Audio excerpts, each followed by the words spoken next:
sem poder. Opa, glória a Deus. Aleluia. O Vamos podcast já vai começar crente já. Já vai Glória a começar Deus. assim, é isso aí. Pedro, por favor, não edita essa parte. Deixa rolar, é mistério. Fala, galerinha! Estamos começando mais um. Opa, eu acho que eu tive um déjà vu. Pra quem não entendeu, estamos tentando gravar esse podcast pela segunda vez, né? Dessa vez espero que saia, mas estamos aí gravando mais um podcast da Prole Game Podcast. E hoje nós vamos falar então sobre a Reforma Protestante e a Teologia Coach. E hoje também estará conosco nossa querida Laila. Olá, gente, tudo bom? E o nosso querido Arian, que já tá ficando batido aqui para vocês não esquecerem dele. Olá, Daniel. Olá, Laila. Hoje sai, hein, gente? Hoje sai. Hoje sai, com fé em Deus, Ô, glória. hoje sai. E como sabemos, pessoal, o mês de outubro é o mês da Reforma Protestante. Dia 31 de outubro nós comemoramos o dia da Reforma, o dia em que Martinho Lutero, ali em 1517, ele então anexou na porta da igreja as suas 95 teses e foi então considerado o dia da Reforma Protestante. E em meio a tudo isso, nós tivemos um mês voltado para a Reforma Protestante, os textos do Arian falando sobre teologia coach, fazendo esse link com a Reforma. Vocês viram aí no último texto, um texto incrível, justamente dizendo que nós precisamos de uma nova reforma, precisamos repensar o que está sendo ensinado dos nossos púlpitos e voltarmos para as Escrituras. E nós também tivemos aí uma série feita por mim sobre a questão do contexto histórico, filosófico e cultural da Reforma Protestante, qual será finalizado, né? Quando vocês ouvirem, já estará finalizado essa série de textos, onde nós vamos perceber como a Reforma Protestante foi um movimento muito importante, um movimento que marcou realmente a história da humanidade, especialmente a história do Ocidente, a qual nós então nos fazemos aí participantes dessa tradição, né? E para começar, vamos então tratar um pouco desse relação histórica que a Reforma Protestante tem, né? Nós vimos aí justamente o contexto ali da Reforma Protestante, o século XVI, sendo o seu século anterior, o século das grandes invenções, a invenção da bússola, da imprensa, né? Essas duas invenções que revolucionaram toda o contexto sociocultural da época. A imprensa, então, gerou a possibilidade de nós termos aí uma infinitude de livros sendo disponibilizados, uma infinitude de livros nas mãos das pessoas. Nessa época, aí você tem uma biblioteca com 200 livros, é algo inacreditável, né? Hoje, depois da imprensa, isso realmente se tornou algo mínimo comparado. Hoje a gente tem 200 livros e acha pouco. Muitas vezes a gente sai comprando, nem leu, mas sai comprando todos, né? Mas a gente aí percebe que a invenção da imprensa revolucionou essa disponibilização de conteúdo, né? E também a bússola foi um dos grandes marcos históricos aí que possibilitou as grandes navegações, que, como nós vimos, foi um dos fatores que impediam a ação imediata da igreja em combater a reforma protestante, porque estavam preocupadas com as terras que estavam sendo descobertas, né? Para saber o que poderia ser ganho ali com elas, e também a questão dos embates das nações que estavam surgindo nesse período, como nós vamos perceber a nação de Portugal, a nação de Espanha, e a sua relação com o papado. Então, esse contexto histórico das grandes revoluções, das grandes navegações, possibilitou aí a questão da reforma, como a própria imprensa, que será muito utilizada por Lutero nas traduções da Bíblia. A gente vai perceber também que esse contexto histórico vai nos falar de uma igreja extremamente corrompida, né? A igreja estava aí desde o século 13 ali, já estava passando por um momento de corrupção, onde havia muitos questionamentos, algumas práticas da igreja, alguns questionamentos sobre a forma da igreja levar. Após o escolasticismo, essa supervalorização da razão, na grande figura de São Tomás de Aquino e Santo Anselmo, onde nós vamos ter aí a razão como sendo o grande foco, né, a qual os reformadores irão combater também, como nós vamos ver a questão da corrupção moral da igreja, já chegando próximo aí da Reforma Protestante, com a venda de indulgências, com um misticismo muito forte, né? As escrituras, elas são colocadas de lado para o surgimento de uma experiência íntima, subjetiva, minha com Deus, emocional, como também aí a gente vai ter a questão do humanismo renascentista, lembrando, como falei no texto, que o humanismo ele já existia desde antes. Desde a época ali do século XII, o humanismo ele já começou a surgir, tendo seu início histórico, pelo menos, ali no século XIII, a qual ele vai dando o qual ele vai dando uma forma aí a uma teologia humanista voltada para o homem, voltada então para a razão humana, para as capacidades humanas, tendo o homem como ponto de partida. Vai ser um pouco da base do escolasticismo na sua valorização da razão também. Entre outras coisas, nós vamos falar então da grande luxúria, né? A Basílica de São Pedro, que foi um grande monumento que a gente sempre vê na fala da Reforma Protestante, esse contexto aí da luxúria da igreja e a venda das indulgências aí como forma de arrecadar dinheiro, dizendo então que quando uma moeda cai no cofre da igreja, uma alma sai do purgatório.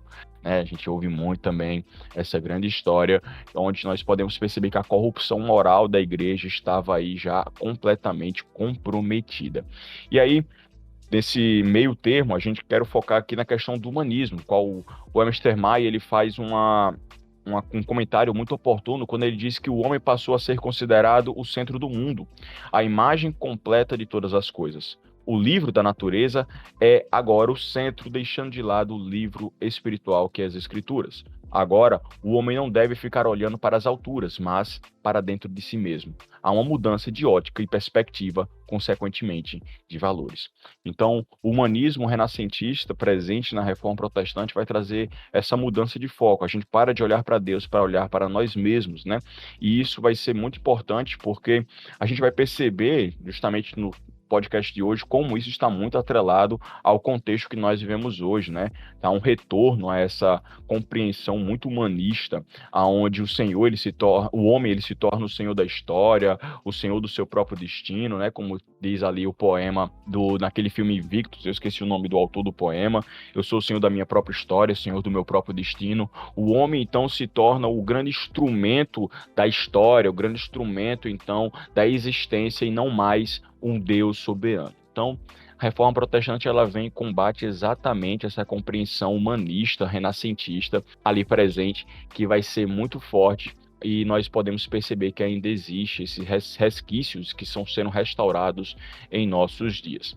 Da mesma forma, nós podemos então fechar trazendo que a reforma também ela foi um movimento que modificou toda uma cultura, né? Se eles tiverem a oportunidade de ler o livro do Ética Protestante e o Espírito Capitalista, a gente vai perceber como a cultura cristã ela modifica a sociedade, como o protestantismo ele foi um movimento que mudou realmente a história ocidental aí, e a gente pode perceber exatamente essa importância que nós temos aí do protestantismo na história humana, né? Eu acho que o Ariane pode até falar melhor do que isso, mais disso do que eu, aí a questão dos estudos sociais, como o protestantismo ele tem essa grande influência. Sem sombra de dúvida, né? Essa é uma obra muito importante, a Ética Protestante e o Espírito Capitalismo.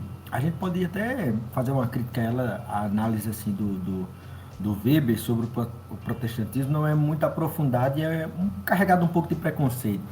Entretanto, ele... Só um pouquinho. Entretanto, ele mostra muito bem como essa inversão da ética, por isso que o nome do livro é Ética Protestante, como esse estilo de vida protestante influenciou toda uma cultura europeia e todas essas contribuições sociais que você aqui está fazendo muito bem nesse preâmbulo nosso aqui, é mostrado pelo Weber como resultado ou como fatores que vão contribuir para o desenvolvimento de um novo estilo de vida. Essa ética intramundana que o protestantismo trouxe influenciou toda a vivência europeia da época, fazendo com que, inclusive, o protestantismo transcendesse as esferas eclesiásticas. Diferentemente do catolicismo, do romanismo, por assim dizer, né? Catolicismo tem que ter esse discernimento em relação à catolicidade, para não confundir uma coisa com a outra, mas o romanismo, ele acreditava muito, por exemplo, que o santo era fora do mundo. O protestantismo não, o protestantismo vem com a ética intramundana, ou seja, você é santo no mundo. E aí, tudo que está no mundo, o cristão é como um mordomo, né? Existe essa frase clássica, é um despenseiro dos recursos divinos que estão no mundo e devem utilizar para a glória de Deus e para benefício não apenas de si, mas principalmente do outro. Então, essa lógica aí é bem apresentada no Weber, mas pode ser que tenha alguém da área das humanas nos ouvindo É preciso também levar em consideração que a academia geralmente é muito preconceituosa com esse livro e pega-se como se o Weber estivesse dizendo que a riqueza é sinal da bênção de Deus. Na verdade, não é bem isso que o Weber apresenta no livro. Então você precisa colocar dentro das balizas corretas, porque o que o protestantismo faz é inverter essa ética, dizendo que o crente, no caso o santo, pode ser santo no mundo e, portanto, usa os recursos do mundo para a glória de Deus e para benefício do próximo. E justamente a isso também eu só acrescento a questão que a compreensão marxista de história, né, fazendo um pouco da contribuição histórica aí, ela também traz muito a compreensão de que o protestantismo, especialmente o calvinismo, ele foi um dos criadores ou a grande base para o capitalismo, quando na verdade isso é uma inverdade. O capitalismo achou sim no cristianismo protestante um terreno fértil, porque a ética cristã vai dizer então que para o cristão o trabalho não é uma maldição, né? Como o romanismo, aí bem pontuado pelo Adriano, ele fala, né? O trabalho não é uma maldição, o trabalho é uma bênção para nós. Então, há muitos historiadores que tentam trazer essa ideia de que o protestantismo calvinista, ele traz, então, essa formulação do capitalismo, justamente por dizer que o cristão ele tem que trabalhar, ele tem que se dedicar, dar o seu melhor, independente se o Senhor é bom ou ruim, você tem que trabalhar e servi-lo como ao Senhor.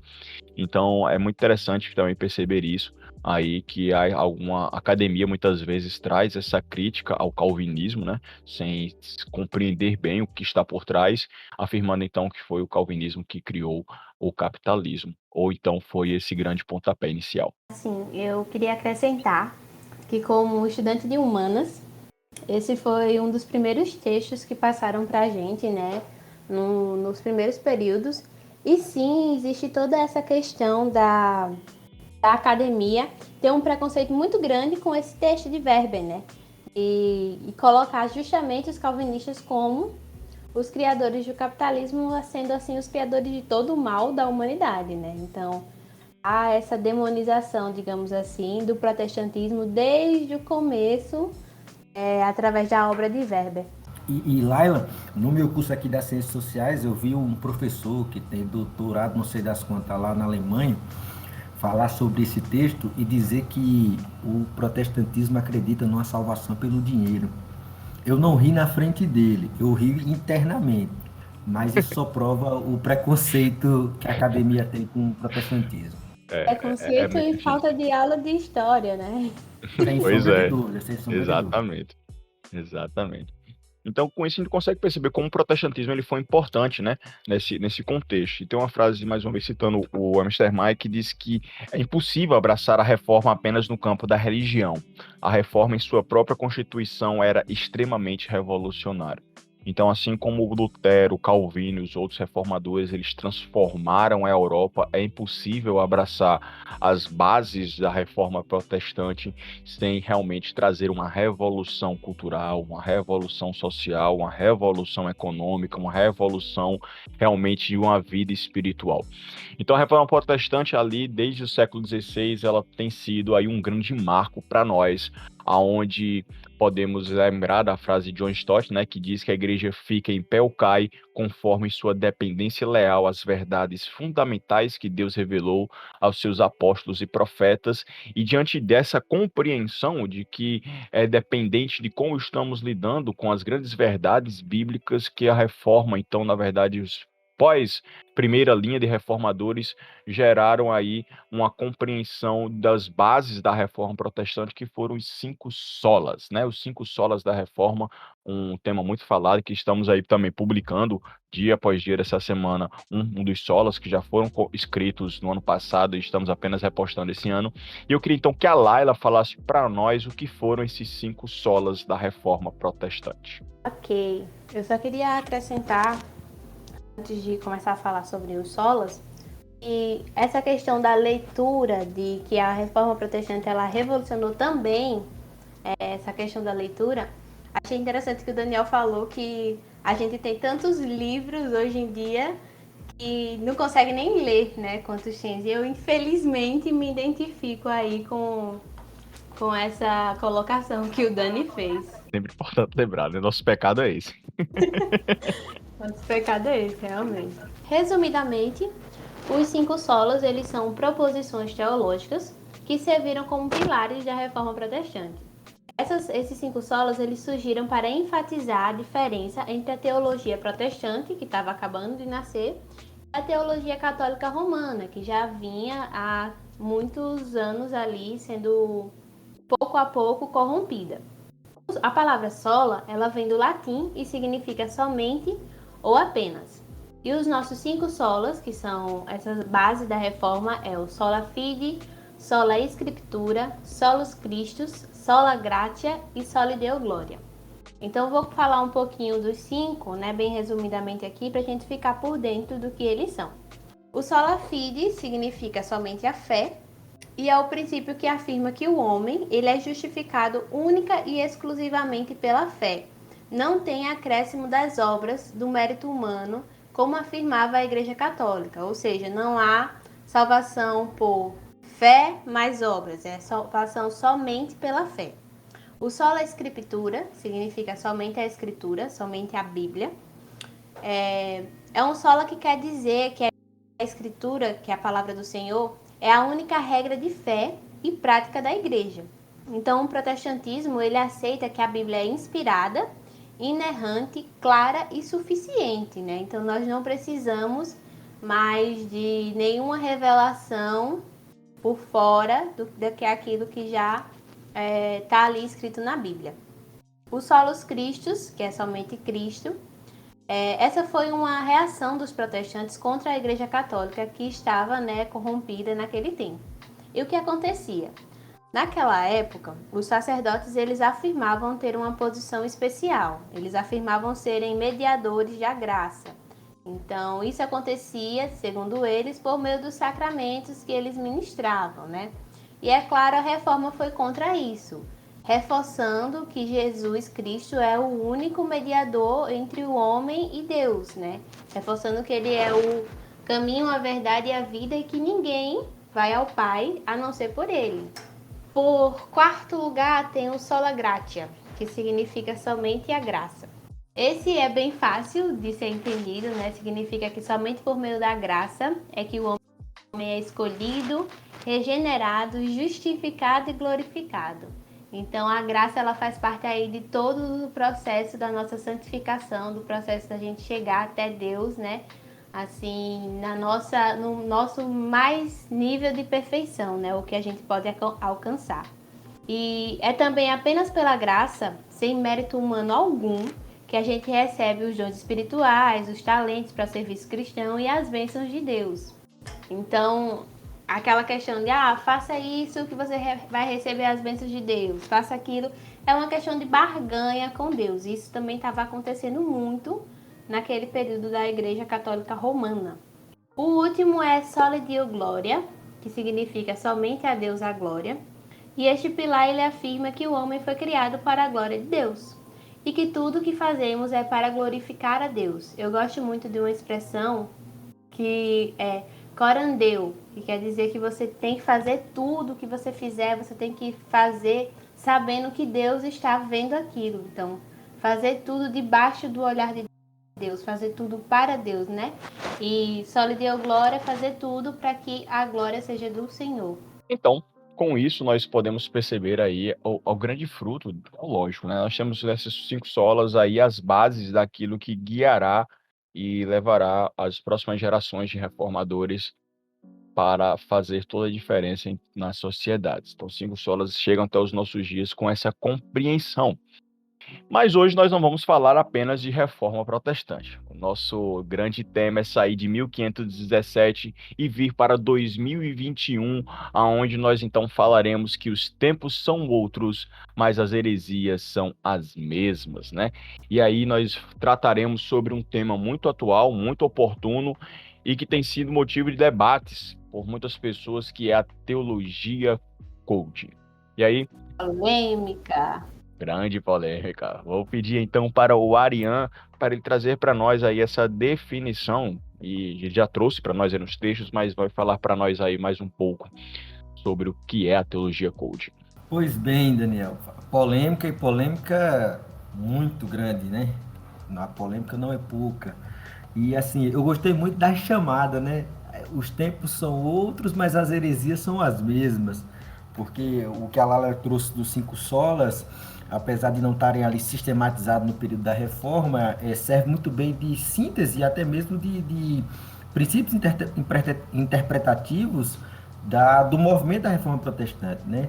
E aí, nesse contexto nosso, né, após 504 anos de reforma, nós, quando olhamos o contexto protestante, o contexto evangélico, o contexto gospel do nosso tempo, nós percebemos que a linguagem pode mudar, os personagens podem mudar, a abordagem pode mudar, pode até se incrementar a abordagem, né? Uma música de fundo, cenário um pouco escuro, a meia luz, o pregador sentado no centro.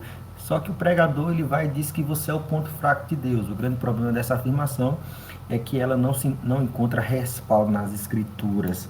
Então, quando nós falamos de teologia coach, na verdade há um grande debate, ou poderia até dizer uma grande curiosidade, para saber quem foi que cunhou o termo. Quem foi que cunhou esse termo teologia do coach? O Augusto Nicodemo escreveu algo a respeito disso, um pastor batista no Ceará, lá em Fortaleza, chamado Pedro Pamplona, também escreveu algo. Então a gente fica entre esses dois aí para saber quem é o pai da criança. Mas o fato é que esse termo teologia é usado para o coaching para identificar essa abordagem com o contexto eclesiástico, ou seja, com o contexto da igreja, do pastorado, da pregação, daquilo que se faz no culto, ou daquilo que seria trabalho de um pastor. Então, é para estabelecer essa relação que o termo teologia ele é empregado aqui, mas jamais a gente pode pensar, porque não é, a teologia do corpo ela não é sistematizada, como você que pega um livro de teologia, do Gruden, do Berkhoff, do Roger e tantos outros por aí. Não é isso, não é algo sistematizado, não é algo que surge como fruto de reflexão e de estudo da palavra de Deus. É uma abordagem. Então, a melhor definição aqui seria que a teologia do culto é uma nova abordagem e cuja a essência ou cujo princípio empregado não parte da escritura, porque não tem interesse na escritura. A escritura, nessa nova abordagem, a palavra de Deus nessa nova abordagem, ela é um bibelô, tanto faz ter como não ter.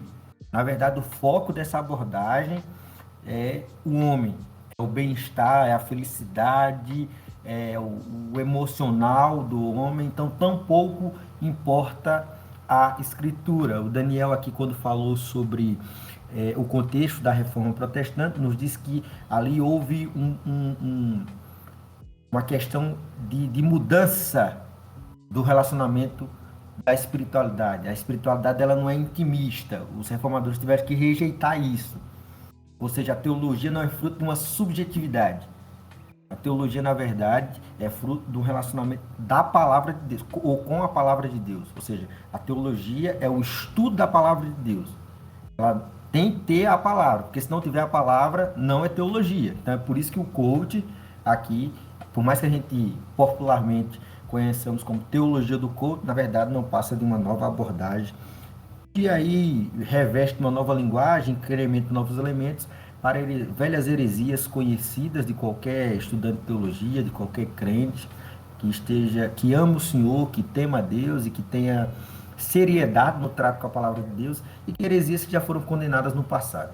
Só para acrescentar a fala do Arian, eu queria fazer uma metáfora assim sobre o diabo. Ele se atualiza, né? Assim, ele vai se atualizando nas tendências que vai passando pelo século. Então, ele pega uma heresia que já é antiga, dá uma roupagem nova para ela, né? Uma roupagem que está nos trends, que está na tendência, assim, né? Aquilo que o pessoal está consumindo, e coloca ali para as pessoas se enganarem, achar que oh meu Deus, é uma revelação nova, é um jeito novo de pregar o evangelho que ninguém nunca tinha descoberto na vida, mas na verdade é só uma heresia transformada, uma heresia repaginada.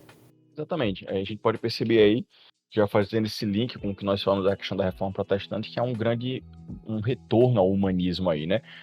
Uma das definições que o Pedro Pamplona ele vai falar é justamente sobre como essa teologia coach ela é uma abordagem, né? Uma abordagem que trata o homem, seus desejos materiais e suas carências emocionais como sendo coisas muito importantes, né? Ela então se preocupa muito com o ser, como o homem, como sendo o ponto de partida. E é interessante ver que isso foi uma das grandes questões. Lutero ele batalhou muito com Erasmo de Roterdã, justamente por algo muito parecido ali no debate sobre a questão do livre-arbítrio, onde Erasmo ele queria trazer que o homem tem essa liberdade, tem essa capacidade, o homem pode sim fazer a diferença e fazer escolhas sem ser influenciado pelo pecado e não sei o quê, quando Lutero disse que não, onde nós somente pela graça podemos então agir de forma correta. E aí lembramos a grande frase de Calvino, né?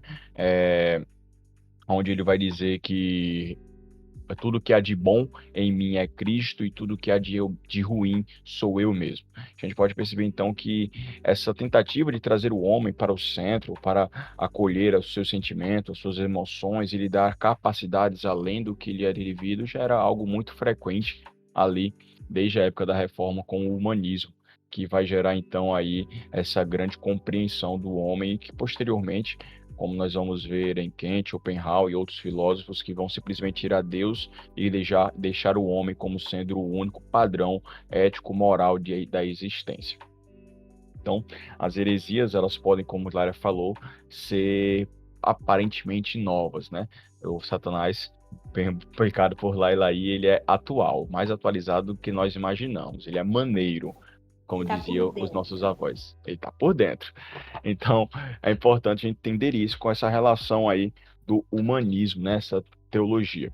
E é interessante também a gente falar, antes de detalharmos um pouco sobre a teologia coaching, como ela vem substituindo a teologia da prosperidade, né? Há uma substituição aí de foco. A gente tinha até alguns anos atrás, e acredito, né, que por tanto bater-se em cima dela e por tanto desgaste na questão da teologia da prosperidade, ela tem caído, entre aspas, de moda, né? E a teologia coaching tem crescido. Há essa substituição aí progressiva da teologia da prosperidade para a teologia coaching. Enquanto na prosperidade nós tínhamos aí que crescermos financeiramente, queríamos ser prósperos financeiramente, nós tínhamos que ser ricos. Na teologia coach, não. Você só precisa ter paz interior. Você só precisa se sentir amado. Você só precisa ser proativo. Você só precisa fazer diferente e agir diferente, que vai dar tudo certo na sua vida. Então, a gente consegue até perceber um pouco dessa mudança. Dani, eu acredito que isso é exclusivamente um reflexo da nossa geração. Porque a geração da teologia da prosperidade era uma geração que queria dinheiro, que queria ser próspero, que queria vencer na vida. E a nossa geração é alguma galera que já alcançou isso, mas que é uma galera que está emocionalmente quebrada. Então, psicologicamente, essa pessoa não está bem, se envolveu em relações assim, as relações líquidas, né, que Bauman fala, que vai deixando o ser humano assim vulnerável. E aí a gente tem estudos comprovam que a gente tem uma geração com problemas psicológicos, problemas emocionais mais fortes do que as gerações anteriores. Então, como o coach ele é uma estratégia de marketing, e como estudante de jornalismo eu estudo muito marketing, e eu sei que o coach é uma estratégia de marketing. Então ele pega um problema que ele está vendo ali que existe e traz o resultado. Então, ele vê estatísticas, vê as coisas de que pessoas estão mais doentes por causa de problemas emocionais, que estão mais feridas, que entraram em relações que desgastaram aquilo, e traz uma roupagem naquele evangelho, né, entre aspas, para que essas pessoas se sintam momentaneamente curadas e bem. E assim, eu quero concordar com tudo que Lara está falando, porque, de fato, o que ela falou anteriormente em relação a essa roupagem do coach, né, que Satanás se atualiza. Inclusive, eu acredito até que, em relação aqui, fazendo uma relação aqui entre 1517 e 2021, há uma grande diferença na maneira como a heresia se apresenta. Porque no passado ela atacava pontos centrais claramente estabelecidos e o herege era condenado e reconhecido. Hoje, o herege ele é amado, sabe? O herege está nos stories do Instagram, tá naquele vídeo de 2 minutos que a gente passa no WhatsApp, e geralmente se perde de vista que o herege está atacando a verdade. A gente perdeu esse senso. Mas como o herege faz a gente chorar e fala aquilo que eu quero ouvir, me faz sentir bem, então quando alguém ataca isso, aí você é conservador demais, você é teólogo demais, você se importa demais. Fora que a gente está numa lógica meio pragmática, né? Então, se está dando certo, é sinal da bênção de Deus. Eu tenho um amigo meu no Piauí, que é pastor, o pastor Ricardo, no Piauí, pastor congregacional. Ele disse o seguinte: certa vez eu ouvindo ele pregar, ele disse: nem tudo que dá certo é certo. Ou seja, nem tudo que está dando certo, nem tudo que traz brilho aos olhos, nem tudo que reúne multidões, de fato significa sinal da bênção de Deus. E acima de tudo, não significa que aquilo que está sendo dito ali é verdade. É verdade. Então, há essa sutileza no coach. Fora que, de fato, penso eu, e aqui eu quero fazer coro com a Lion, que nós vemos uma geração quebrada. E essa é a grande diferença, e é por isso que está havendo essa substituição, essa transição da teologia da prosperidade para a teologia coach. Porque lá nos anos 90, plano real, ou seja, a prosperidade, o real valendo o mesmo que o dólar, né? A prosperidade financeira estava em alta, era o desejo da estabilidade financeira, investimentos, etc. Muita gente conseguiu isso. Só que a virada do século trouxe como destaque as doenças emocionais. Aí há o efeito da urbanização, o distanciamento das relações pessoais por meio da tecnologia, e pessoas que começaram.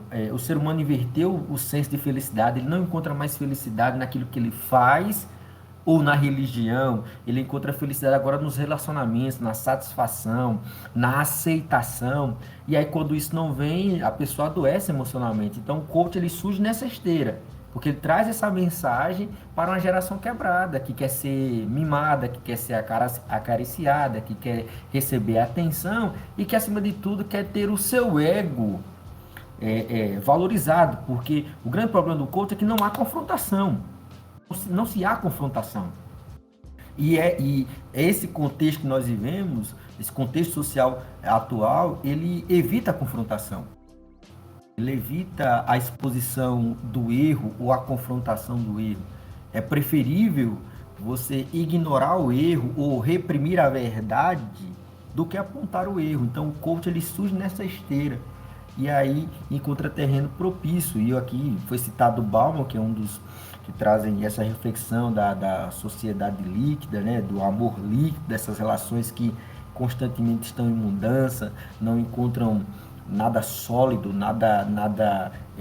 nenhum terreno estável para se estabelecer. Então o coach ele surge nesse contexto e de fato tem ganhado espaço, principalmente entre a juventude.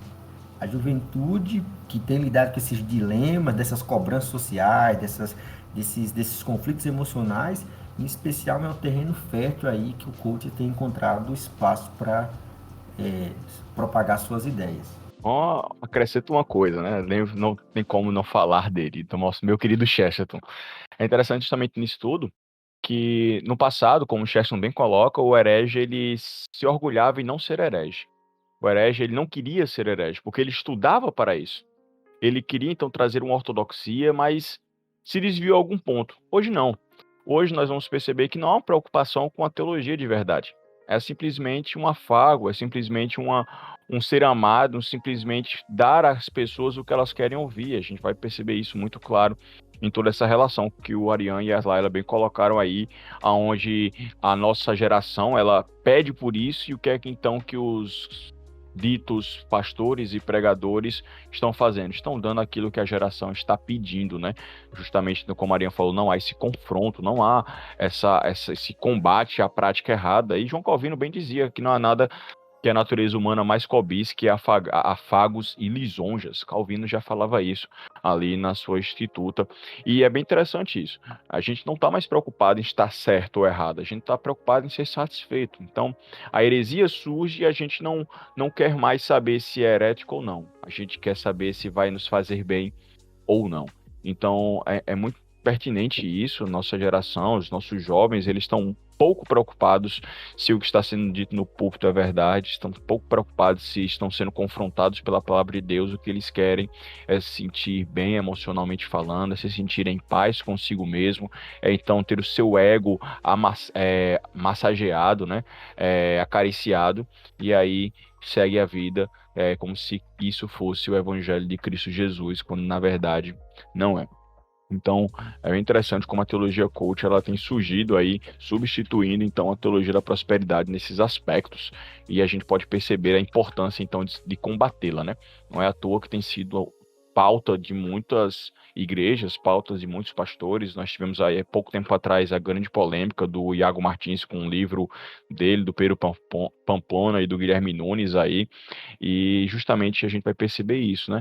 E diante dessa realidade, quando há esse confronto, nesse momento, olha, o que vocês estão falando, ensinando é errado, a frase que ressoa e que ecoa para nós é justamente a frase do David Leonardo aí, que ele diz, então, que eu tenho nojo dessa classe do teólogos. E aí a gente pode perceber como essa frase, ela simboliza muito bem essa falta de estudo, essa falta de compreensão do que é realmente as Escrituras, essa falta de compreensão da tradição teológica que nós temos desde o século I até os nossos dias aí, onde a gente vai perceber que não há essa compreensão. O que há é simplesmente uma pregação que satisfaça e que encha corações de emoções apenas e não das Escrituras.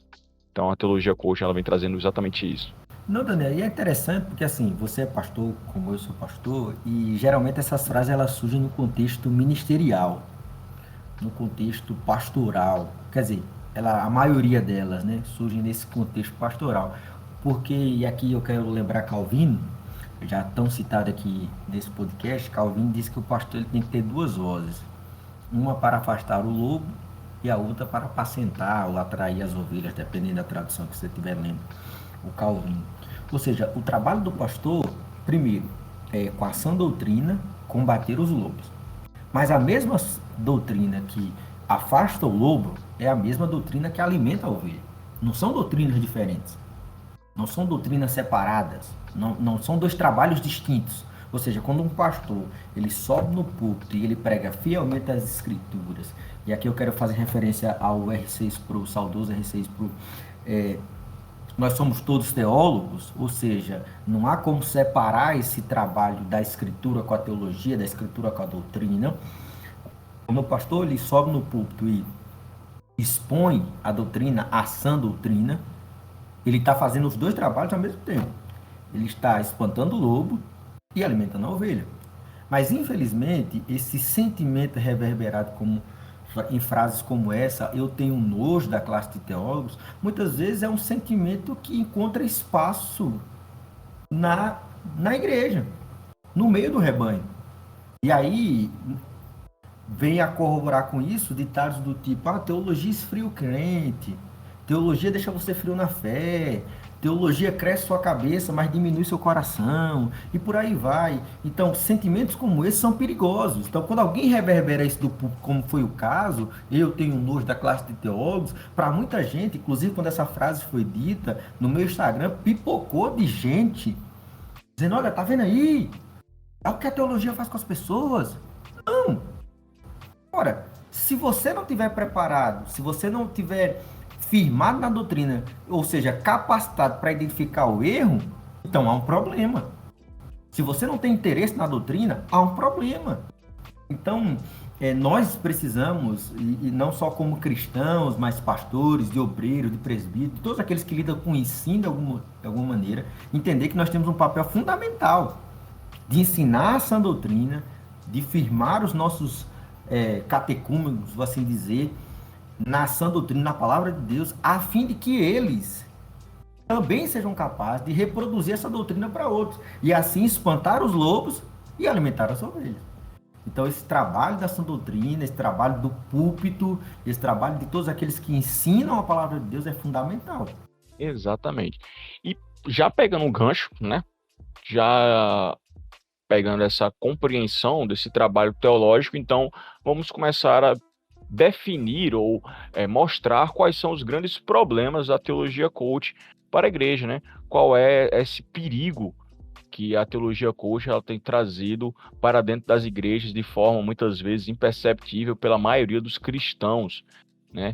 A gente vai ter aí problemas que são gerados em nossos corações, em nossa mentalidade, em nossa teologia, que muitas vezes nós acabamos não combatendo justamente por não percebermos. E o primeiro deles, e aí pontuado pelo Arian, em um dos seus textos, é justamente que a teologia coach vai trazer para nós a imagem de um Deus carente, né? Um Deus que realmente ele é dependente emocionalmente. Daí a gente vai poder ouvir a célebre frase: você é o ponto fraco de Deus.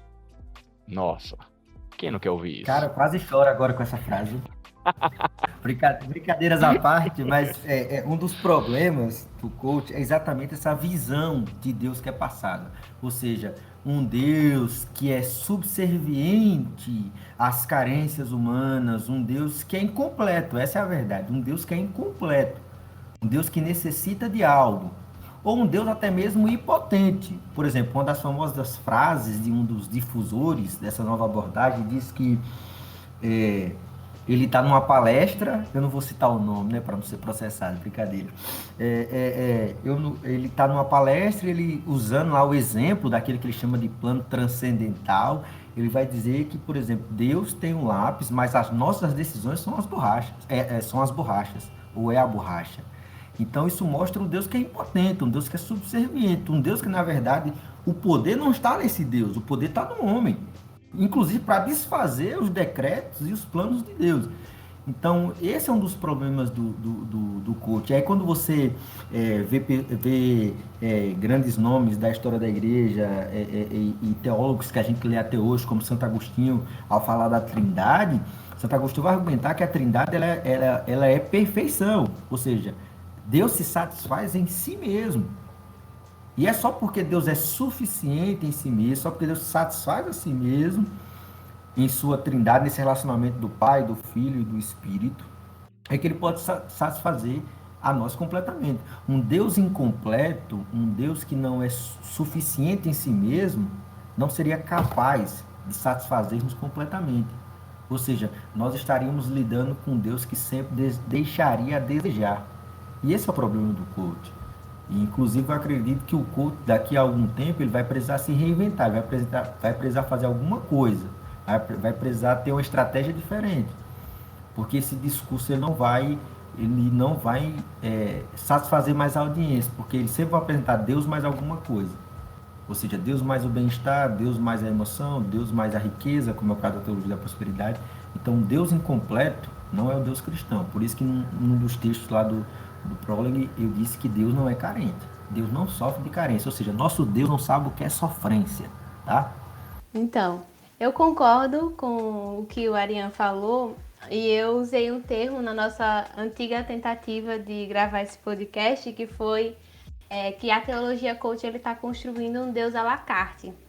Ele está separando os atributos de Deus e oferecendo só alguns atributos. Então, se você não gosta de um Deus de justiça, então a gente não vai te dar um Deus de justiça. Vamos te dar apenas um Deus amoroso, que faz todas as suas vontades, que se dá todas as tuas bênçãos e deixa o Deus de justiça para outra pessoa que quiser. Então, é aquela questão que o Arian falou. Deus é um ser completo. Ele tem vários atributos comunicáveis que a gente consegue entender e consegue também ter esses atributos, né, na medida do possível, e atributos incomunicáveis. Mas a teologia coach despreza isso, né? Elas fazem o Deus da forma que eles querem, né? Montam um Deus à sua maneira. Inclusive, pegando um gancho com isso, tem um episódio de Deuses Americanos, onde é a festa da Páscoa, e aí aparece não só um Jesus, mas vários Jesus. Jesus montados de todas as formas, um Jesus hippie, um Jesus paz e amor, um Jesus roqueiro. E isso traz essa reflexão de que as pessoas hoje em dia elas estão montando Jesus, montando um Deus à la carte mesmo, aquilo que elas querem, elas colocam, e aquilo que elas não querem, elas desprezam. Então, qual é esse Deus que elas estão servindo? É o Deus da Bíblia? É o Deus da palavra que elas clamam e está dizendo? Com certeza não. Há uma idealização do que seja o Deus perfeito aos meus próprios olhos, aquilo que eu necessito. Então, eu idealizo e crio essa imagem desse Deus e ofereço à multidão.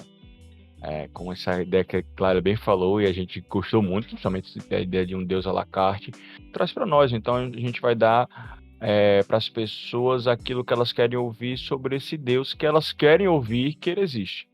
Não é o Deus da Bíblia, mas é o Deus que as pessoas anseiam que exista, né? Então a gente vai perceber que justamente essa ideia desse Deus que realmente é feito, é moldado de acordo com as nossas necessidades, de acordo com as nossas fragilidades, né? Os meus anseios, aquilo que eu realmente quero para satisfazer o meu ego, satisfazer as minhas emoções, satisfazer a minha necessidade de ser proativo, a minha necessidade de ser alguém bem-sucedido naquilo que faço, de alguém que realmente é bem estruturado emocionalmente, alguém que é uma pessoa equilibrada. Então, eu preciso de um Deus que me faça alcançar esse patamar. E então eu ofereço esse Deus. Não, e assim, Daniel, na verdade esse Deus não é o Deus da Bíblia, ele é um ídolo, né? Porque Exatamente. uma versão nossa de Deus é um ídolo. Esse é o problema da idolatria, né? É o não reconhecimento do Deus da Bíblia, como ele se apresenta na Bíblia, ou seja, perfeito, justo e tudo isso que vocês vêm falando, mas uma versão de mim mesmo. E aqui a gente pode até fazer um link com o relativismo, né? O relativismo vai dizer que não existe uma verdade, né? Existem várias verdades. A idolatria vai dizer algo semelhante.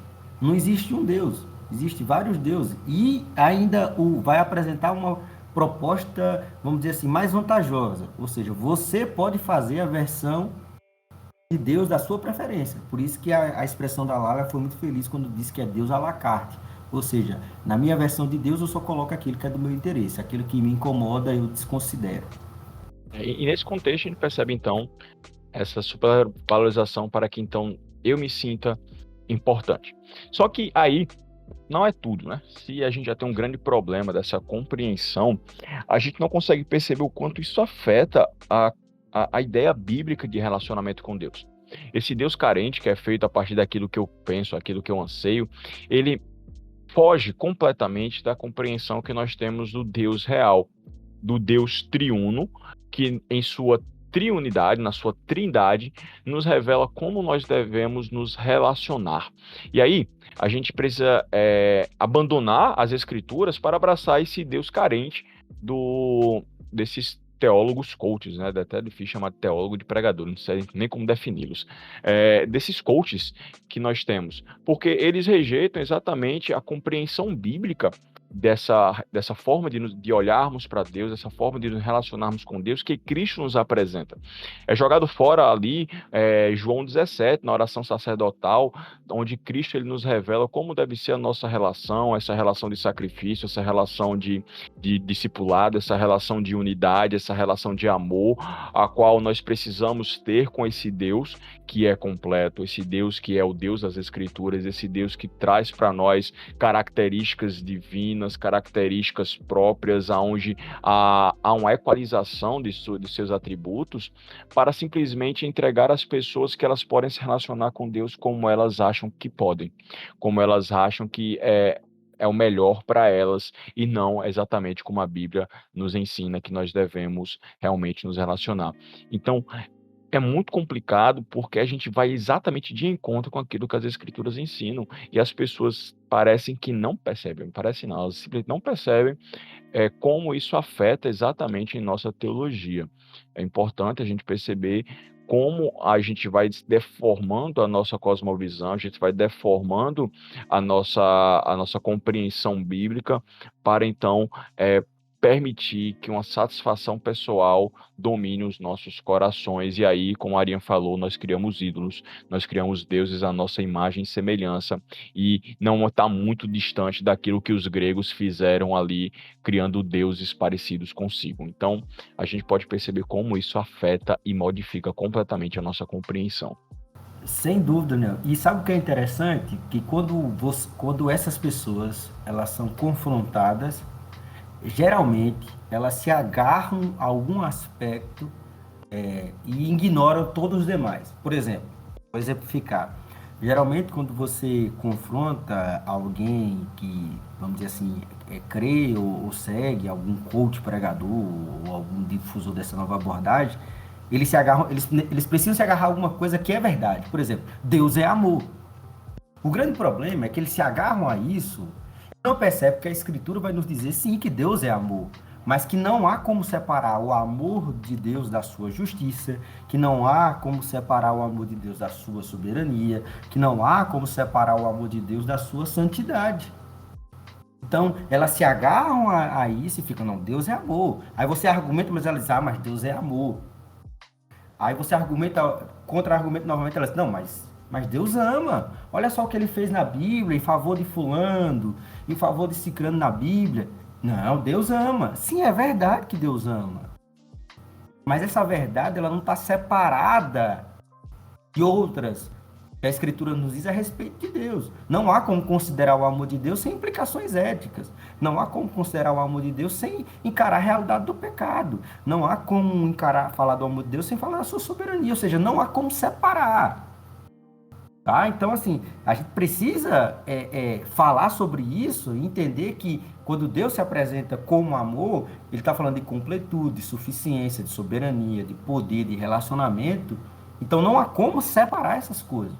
Né? Não há como, não, eu vou ficar só com o amor de Deus, eu vou ficar só com a justiça. Porque se assim você fizer, você vai fazer uma versão de Deus de si mesmo.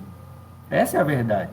Nós colocamos as nossas aspirações. E aí, quando você começa a confrontar essas pessoas, o problema delas não é com a Bíblia, o problema delas não é nem com Deus, o problema é com elas mesmas.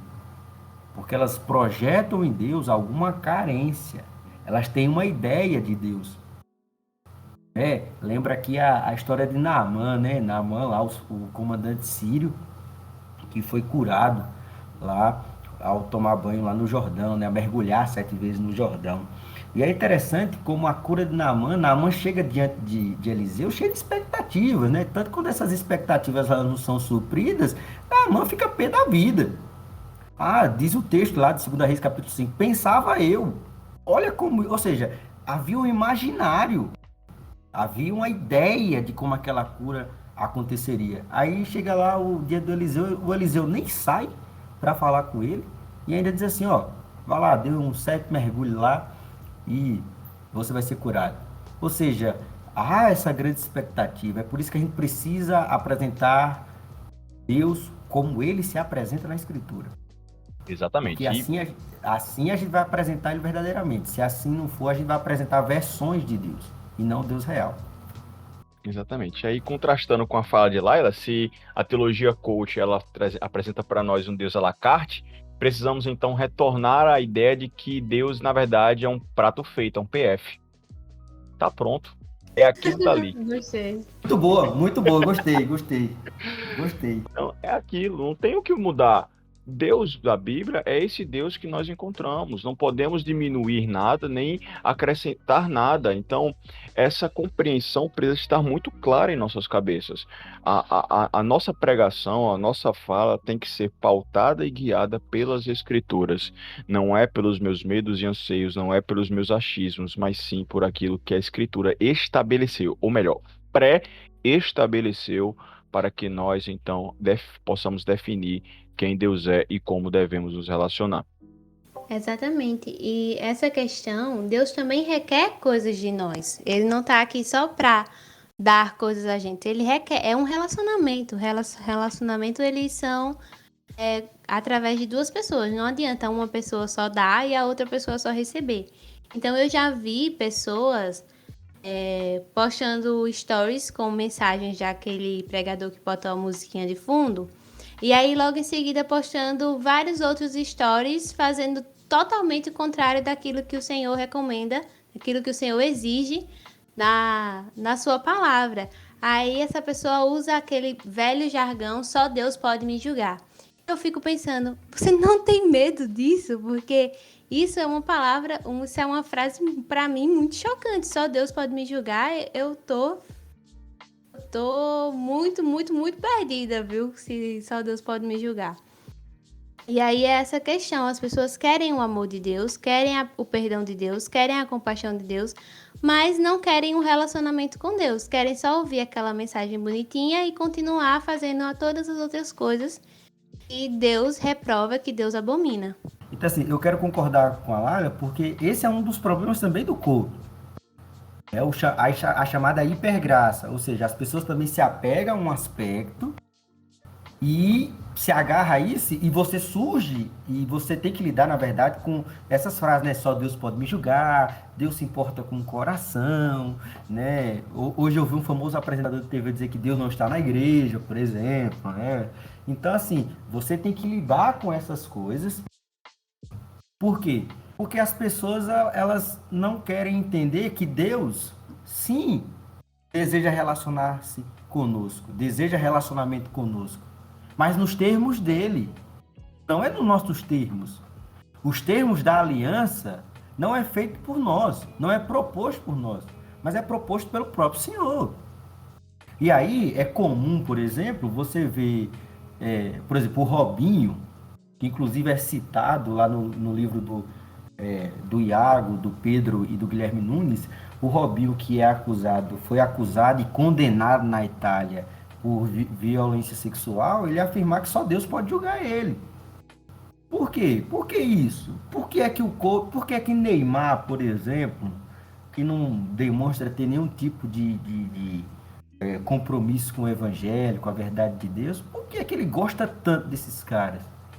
Por que é que os coaches ganham tanto espaço, esses jogadores de futebol, que quando faz um gol ou ganha um título, bota aquela faixa 100% de Jesus na cabeça, né? Ou na camisa, por baixo do uniforme. Por quê? Porque não há nenhum tipo de implicação ética nessa afirmação. Eu acho que é aquela questão que Ed tinha trazido na nossa outra tentativa, de que o Brasil é um país cristianizado, mas que as pessoas não são cristãs. Aí tem aquela tradição que vem, né, digamos assim, que vem dos pais, dos avós e tal, mas que as pessoas nunca aprenderam a ter um relacionamento de verdade com Deus, né? Aprenderam só a ter aquela religiosidade que é só pura performance.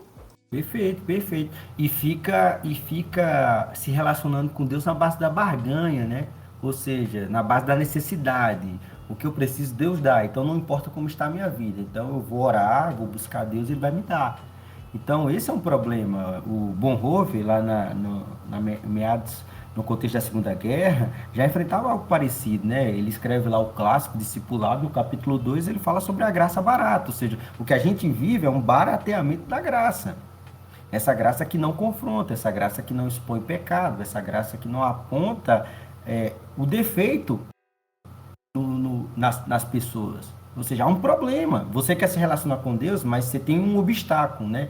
Para usar a metáfora bíblica, há um abismo, há um problema em você. Então, para relacionar com Deus, precisa tratar desse problema, precisa resolver esse problema. Então, esse problema da hipergraça, essa graça que é barateada, essa graça que não confronta pecado, essa graça, na verdade, é uma graça sem graça. Né? É uma graça sem graça. Porque a graça, aqueles que experimentam a graça, eles sabem, antes de mais nada, eles são carentes. Porque se assim não for, não será graça. Se você não é carente, não será graça. Se tem algum lado na equação aí do relacionamento com Deus que carece, que é dependente, que é necessitado, esse lado sempre será o humano, sempre será do homem, sempre será da mulher. Porque se assim não for, não é evangelho. Eu lembro aqui a música do Logos, né? O Logos tem uma música chamada Evangelho, né? O Logos diz, olha, o Evangelho mostra um homem no seu pecado, sem condições de levantar-se por si só. Ou seja, se tem algum lado na equação que carece de algo, esse lado é o seu, é o meu, é o nosso. E qualquer pregação, qualquer pregador que fale algo diferente, ele não é digno dos nossos ouvidos. Ele não é um pregador do evangelho. Exatamente. E realmente a gente precisa compreender isso, que é algo que falta muito. E Paulo, ele vai focar muito em suas epístolas exatamente essa compreensão. A gente vai olhar para a vida de Paulo, que para mim é um dos maiores homens da Bíblia, por tudo que fez, por tudo que sofreu, e ele olha para si, ele não olha para si com um olhar de vanglória. Em Filipenses é uma das cartas que ele mais faz isso, ele mostra, olha, eu fiz tudo isso, mas isso para mim não é nada, porque o que habita de bom em mim é Cristo. Deixo para trás as coisas que para trás ficaram, sejam elas boas ou ruins, e prossigo para o alvo do prêmio da consolação, que é Cristo Jesus. Então, a gente precisa entender que o que nós temos de bom, o que nós temos de valioso em nós, não é nosso. Não somos nós. Não é uma carência de Deus. Na verdade, nós carecemos dessas coisas para ser alguma coisa. Como Maria falou, sempre o lado carente vai ser humano, sempre o lado necessitado será humano. Deus é pleno e perfeito.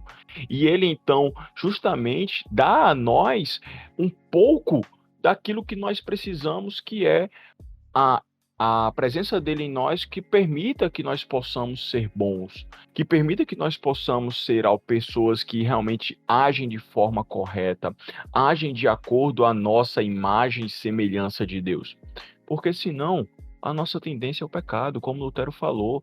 O problema é que nós somos como um burro, ou nós somos guiados por Deus ou por Satanás, e a gente não consegue entender isso. Se não é Deus em nós, a gente está sendo guiado por Satanás e vivendo uma vida exatamente miserável, pecadora.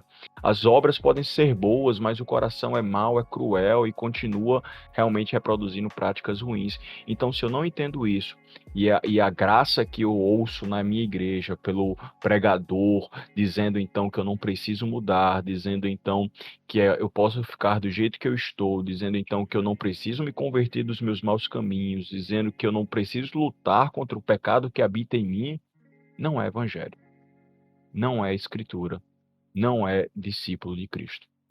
A gente precisa ter isso muito claro. E eu gosto de uma frase do Guilherme Nunes, nesse livro dele com o Iago e o Pedro, que ele diz que o cristão ele vive entre os portais da glória e as feridas da cruz. Ou a gente entende que nós temos na nossa frente os portais da glória, que nos fala que nós somos herança de Deus, que nos fala que nós fomos salvos pela graça de Deus, que nos fala que nós não precisamos de nada mais para alcançarmos a salvação, porque Cristo já fez tudo por nós. De um lado, nós temos isso à nossa frente, mas do outro, nós temos as feridas da cruz, que dizem que eu preciso pegar a minha cruz e seguir a Cristo, que diz que eu preciso negar a mim mesmo, que diz que eu preciso me transformar pelo poder do Espírito Santo, lutar contra o meu velho eu, lutar contra a minha carne, lutar contra a minha velha natureza, para que então eu seja um vaso de honra para o Senhor. À minha frente estão essas duas coisas. Pois é, rapaz. Menino pregou que só. Eita! Ô, Glória, senti daqui um arrepio. Daniel acabou com uma geração assim que se achava raridade, ouro puro de Ofir, né? Eu lembrei. Os alecrins dourados. Pois é, rapaz. Espelho que reflete a imagem do A Senhor. imagem do Senhor, pois é, rapaz. Eu lembrei do livro do Bibo também, né? É bom falar. Eu ainda não li o livro, mas já vi ele comentando sobre o livro, o Deus que frustra sonhos, né? É um pouco dessa Deus ideia que que o destrói Daniel. sonhos. Isso, e obrigado, Laila. O Deus que destrói sonhos, isso. É um pouco dessa ideia, né, de que Deus, ele diz não, por exemplo, né, que Deus muitas vezes não vai compactuar com a nossa vontade, ou com a nossa expectativa. E, na verdade, essa frase do Guilherme, assim, pessoalmente, é a cereja do bolo do livro, né? De fato, o discipulado nos lembra essas duas coisas. E é preciso ter um equilíbrio sobre o discipulado, que às vezes a gente enfatiza o lado das feridas da cruz e esquece dos portais da glória. Outra vez, ou em outro momento, a gente enfatiza os portais da glória e esquece as feridas da cruz. Na verdade, o discípulo ele vive entre esses dois extremos, né? O discipulado é isso, é olhar constantemente que há um custo para seguir a Cristo, Jesus ainda continua dizendo a homens e mulheres que aqueles que desejam segui-lo devem negar a si mesmo, tomar sua cruz e segui-lo. Ou seja, o discipulado coloca-nos em rota de colisão com o nosso coração egoísta, e o Evangelho faz isso conosco, mas também o mesmo Jesus que nos desafia a isso, ele nos diz que há recompensas em seguir. Essas recompensas necessariamente não têm nada a ver com dinheiro, bem-estar. Pelo contrário, muitas vezes o cristianismo vai tirar-nos da zona de conforto. O cristianismo vai atacar o nosso senso de bem-estar. O cristianismo vai colocar-nos num limbo de insatisfação com nós mesmos. Porque quando contemplamos o Cristo que seguimos, descobrimos que devemos andar nos seus passos. 1 de João vai dizer no capítulo 2, verso 6, que aqueles que nisto conhecemos que estamos nele. Ou seja, que nós devemos andar como ele andou. E aqui até me permita dizer, aquele famoso livro, né, Em Seus Passos, que faria Jesus, a premissa do livro está errada. Porque não é Jesus que faz nos nossos passos. É nós que fazemos nos passos dele. É nós que seguimos ele. Ou seja, é nós que seguimos nos termos dele. Então, o coach ataca frontalmente o discipulado bíblico. Porque o coach vai apresentar uma proposta de discipulado que não tem custo. Que só traz benefícios. Mas que não traz preço. Que não confronta o nosso coração. Que não coloca-nos em rota de colisão com nós mesmos. Que nos faz entender que o Cristo que seguimos, ele é o padrão. Ele é o guia. Ele é o modelo, ele é a forma, né? Para usar a frase aqui que eu ouvia muito na minha adolescência, né? Cristo é a forma. Então, se ele é a forma, se ele é o padrão, nós é que devemos segui-lo, nos termos dele. Queridos, vocês que nos escutam, todos nós que aqui estamos conversando sobre isso, o tipo de amor que o Senhor exige de nós vai nos colocar em rota de colisão com o nosso coração, pois não há ninguém que nós amamos mais do que a nós mesmos. Mas qual é a proposta de Jesus? Que nós o amemos acima de todas as coisas. Nós o amemos lealmente, que a nossa lealdade, a lealdade do discípulo não pode ser dúbia. Ela não pode ser dividida, porque uma lealdade dividida já é infidelidade. Assim, que o coach, ele ataca tudo isso. E se tem algo que eu creio que pode ser uma contraproposta ao coach, é nós revisitarmos os termos do discipulado de Cristo. Entendendo que sim tem custo, que sim tem preço, que sim vai mexer com o nosso coração, vai tirar-nos do bem-estar, vai nos tirar da zona de conforto. Mas que há uns portais, que a recompensa é eterna, sabe? Que a glória é incomparável. Então nós andamos e pisamos o chão deste mundo quebrado, deste mundo caído. Pisamos esse solo de um mundo imperfeito, mas sabendo que um dia os nossos olhos contemplarão aquele que é perfeito, aquele que é eterno. E lá na eternidade, tudo será glória. E como diz a bela canção que eu tenho escutado ultimamente, lá não haverá choro, pois além do rio azul, como diz a velha canção, não haverá tristeza, não haverá dor, as recompensas são eternas. As recompensas do discipulado são recompensas eternas, são recompensas com peso de glória. Então, a gente não pode esquecer disso, não. O coach apresenta uma felicidade, uma proposta de bem-estar na terra, mas Jesus fala de eternidade.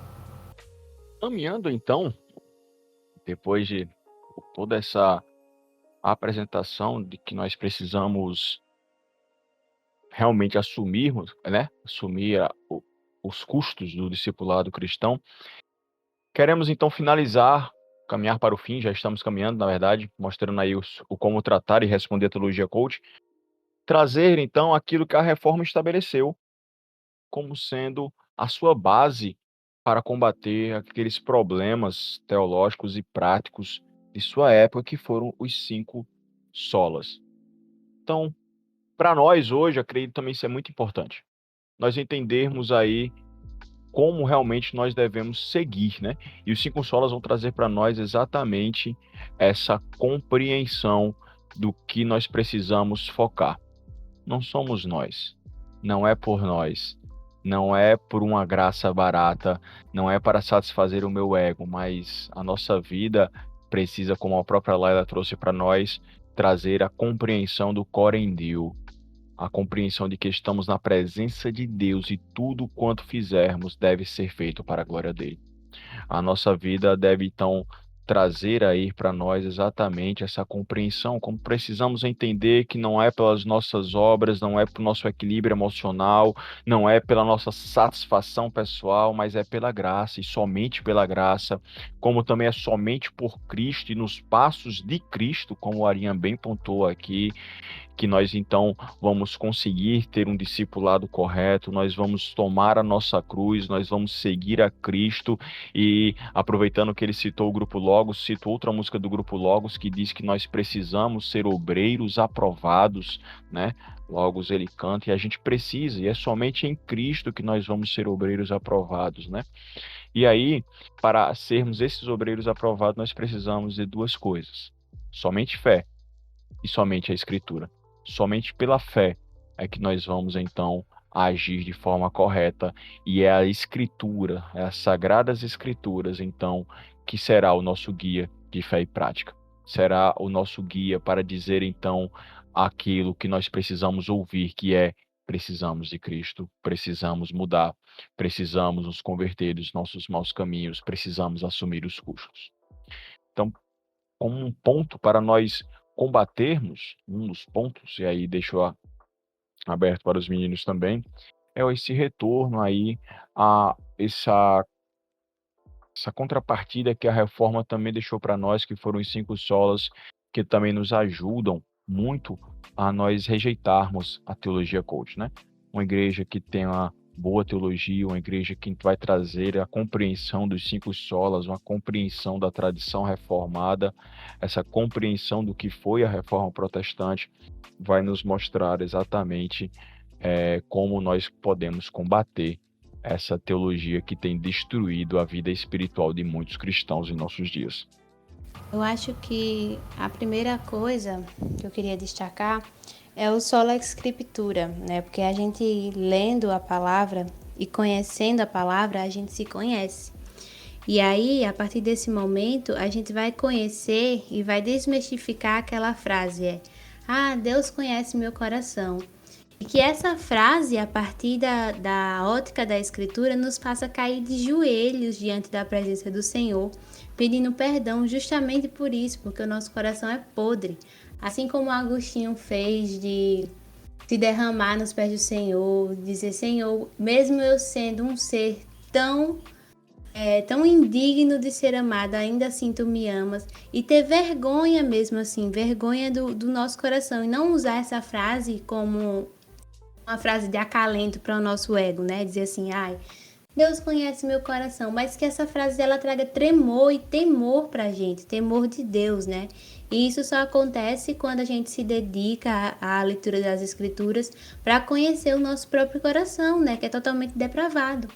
E aí, a partir desse momento, a gente vai mudando, vai tendo uma mudança de ótica para perceber que a gente não é esse santinho que está aí no centro do coração de Deus, né? Eu quero confessar aqui, se aqui tivesse apelo, alguém adepto aí do Charles Finney, eu era o primeiro a levantar a mão nesse podcast, viu? Eu acho assim que duas coisas importantes, eu penso. A primeira é clássica, é aqui eu acho que a gente tem que fazer coro nisso, e a gente está fazendo, nós três aqui, que é a centralidade da Escritura. Neemias capítulo 8, após as reformas ali do muro, tudo, o ajuntamento do povo, há algo interessante ali. O povo clama pelo livro. O povo diz: tragam-nos um livro. E diz o texto que Esdras, né, numa plataforma feita de madeira, ele abre o livro e ele começa a expor, desde o amanhecer até o entardecer, o livro, as palavras do livro, né? Eu acho que esse tem que ser o clamor nosso. Quando você for à igreja, quando você estiver buscando uma igreja para congregar, quando você for ouvir seu pastor, você tem que ter esse sentimento no seu coração. Traga-nos o livro.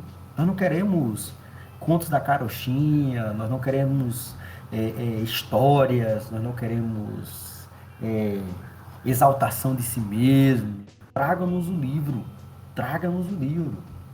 Mas não apenas terceirize isso nessa frase, traga-nos o livro. Eu diria, busque o livro. Você também busca o livro, busque a palavra, leia a palavra, procure conhecer o seu Deus.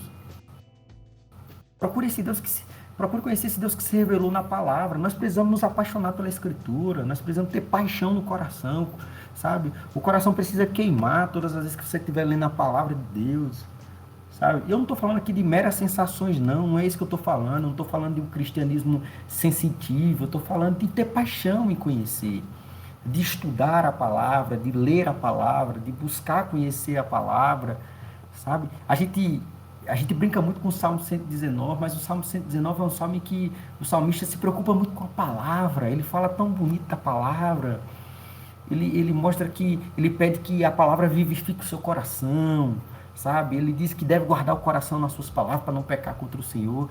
Então, assim, a gente tem que ter essa paixão pela Escritura. Então, que o nosso clamor seja, traga-nos o livro, mas eu diria, não só traga, busque também o livro.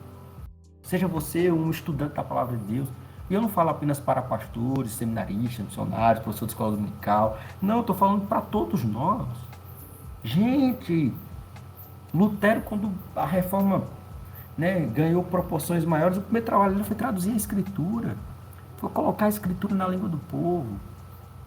Gente, é um privilégio ter uma Bíblia. E a gente tem não só uma Bíblia, nós temos várias versões, né? Tem Bíblia hoje no aplicativo do celular, sabe? E a gente lê tão pouco, a gente iniciou esse podcast falando sobre leitura, né? O Daniel trouxe a questão dos livros. Então, ame a Escritura, leia a Escritura, busque a Escritura. Eu sei que todos nós temos os nossos pregadores preferidos, aqueles que a gente ouve mais, ouve menos, mas que o critério não seja apenas o seu gosto pessoal, que o critério seja, acima de tudo, se aquele pregador expõe a Escritura. Então, traga-nos o livro, mas busque também o livro. Eu acho que uma segunda coisa nesse debate aí do que a gente deve fazer não é só trazer e buscar o livro, mas é permitir-se esse trabalho de expor a palavra, ao buscar o livro, ou ao ouvir as palavras do livro, é permitir-se ferir pela palavra. Agostinho, lá nas Confissões, tem uma frase que eu gosto muito, que é: feriste-me com as tuas palavras e eu te amei. As feridas causadas pelo Evangelho são feridas que curam a nossa alma. As feridas do Evangelho são as feridas que nos apresenta o horror do nosso pecado, mas a grandiosidade da graça de Deus. Então permita ser ferido pela palavra, pois somente assim você experimentará o glorioso remédio da graça de Deus. Então acho que essas são as duas coisas que podem nos ajudar aí a lidar com esse mal chamado teologia do coach. Aproveitando a fala e a citação do Ariane, se você acha que ouvir esses coaches lhe traz paz, lhe traz consolo, lhe traz descanso, ou mais uma vez usa as frases de Agostinho, como a Ariane usou agora, também das Confissões, quando ele diz que o Senhor nos fez para Ele, e o nosso coração estará inquieto enquanto não retornar a Ele. Então a gente precisa ter esse retorno a Deus. Não é satisfazendo emoções imediatas, não é satisfazendo desejos imediatos, não é satisfazendo o nosso ego. Não, é esse retorno, como o Ariane bem pontuou aqui. É esse retorno às Escrituras, é essa busca pelas Escrituras, por Deus, por fazer a vontade de Cristo. E uma outra coisa que o Iago ele muito fala no livro aí sobre Você é o Ponto Fraco de Deus, que ele vai dizer que justamente essa fala da linguagem do Evangelho é uma linguagem de renúncia, nessa busca pelas Escrituras, nessa busca pela verdade, nessa busca por esse relacionamento com Deus, precisaremos aprender a renunciar. Precisaremos aprender a abrir mão. E a primeira coisa que precisamos aprender a abrir mão é do nosso próprio ego. Enquanto a teologia coach vai inflar o seu ego, precisamos aprender a abrir mão dele para que Cristo habite em nós. O Daniel, eu não sei se você conhece um livro do A.W. Tozer. O título Em busca do de livro Deus? Não, A Vida Crucificada. Conheço também. Perfeito. Tem um episódio nesse livro que eu acho muito interessante, que o A.W. Tozer fala a respeito de uma senhora que auxiliava ele nos serviços litúrgicos, e diz que essa senhora sempre chegava cedo no local de reunião, e diz que essa senhora, todas as vezes que ela via alguém orando de punhos cerrados, ela chegava para essa pessoa e dizia: abra as mãos, pois enquanto você orar de mãos fechadas, você não está pronto para orar. Então, o evangelho é isso, é mãos abertas. E as nossas mãos abertas nos dizem que a gente não tem nada. O nosso tudo é Cristo. Então, assim, só para corroborar aí com o que você vem falando, de fato, a linguagem do evangelho é uma linguagem de renúncia. Então, abra as mãos, diria a senhora lá que auxiliava o A.W. Tozer. Abra as mãos e ore, sabendo que você não tem nada e que Cristo é tudo. Exatamente. Exatamente. Então, pessoal, nós estamos finalizando mais um podcast especial para esse mês da Reforma. Podcast aí muito voltado para o nosso contexto atual, lembrando aí a nossa tradição e como combater então esse problema atual, mas que traz uma heresia muito antiga. Como nós vimos aí, citamos autores de diversos momentos da história da igreja que falam sobre problemas que a teologia coach tem trazido, e então a gente pode aprender hoje um pouco sobre como combatê-lo. De imediato agradeço então ao Arian, vou deixar então que ele se despeça, mas desde já o nosso agradecimento pela sua participação, tem sido uma bênção, como também a participação nos textos, que também têm sido maravilhosos e muito pontuais em suas considerações. Então, muito obrigado, Arian, Deus o abençoe, tem sido maravilhoso dividirmos aí esse caminhada de conhecimento e aprendizado juntos. Amém, Daniel. Obrigado pelo convite. Muito honrado em participar já pela segunda vez e poder escrever textos. E vamos seguir firme nesse trabalho de difundir boa teologia e ajudar a igreja no trabalho de compreensão e de aplicação da Sagrada Escritura. É um privilégio poder compartilhar isso com você, com a Laila, e que Deus nos abençoe. Um abraço em todos aqueles que estão nos ouvindo e sigamos firmes, sabendo que o verdadeiro tesouro da igreja, como diz Martinho Lutero em uma das suas teses, o verdadeiro tesouro da igreja é o Evangelho da Graça, é o Santíssimo Evangelho da Graça e da Glória de Deus. Amém, amém. Como também quero agradecer a Laila, então vai falar aí, por essa participação, que Deus abençoe, é uma felicidade muito grande ter Laila, que tem sido a voz feminina da ProLegem, né? Vamos orar para que Deus mande mais vozes femininas. Então, mas Laila, muito obrigado. Então é isso, gente. Foi um prazer participar, né? Quero que o Daniel me chame outras e outras vezes. Então, é sempre um prazer estar aqui com o ProLegem. E esse tema foi maravilhoso de trazer aqui para vocês, de debater, de conversar com os meninos. Então é nóis. Cheiro. Também, pessoal, agradecemos a vocês por terem nos ouvido até aqui. Deus os abençoe. Feliz dia da Reforma Protestante e que possamos aí, então, lembrar qual é a nossa tradição, especialmente qual é o nosso guia, que são as Sagradas Escrituras, viver por ela. Mais uma vez, usando a citação aí do John Stott, né, que a igreja fica de pé ou cai conforme sua dependência leal às verdades fundamentais. Então, que nós possamos aí manter-nos fiéis a essas verdades fundamentais, combatendo toda e qualquer heresia, como todo e qualquer ataque às verdades do verdadeiro evangelho, né? Então, obrigado a vocês, permaneçam firmes e que Deus os abençoe. Até a próxima.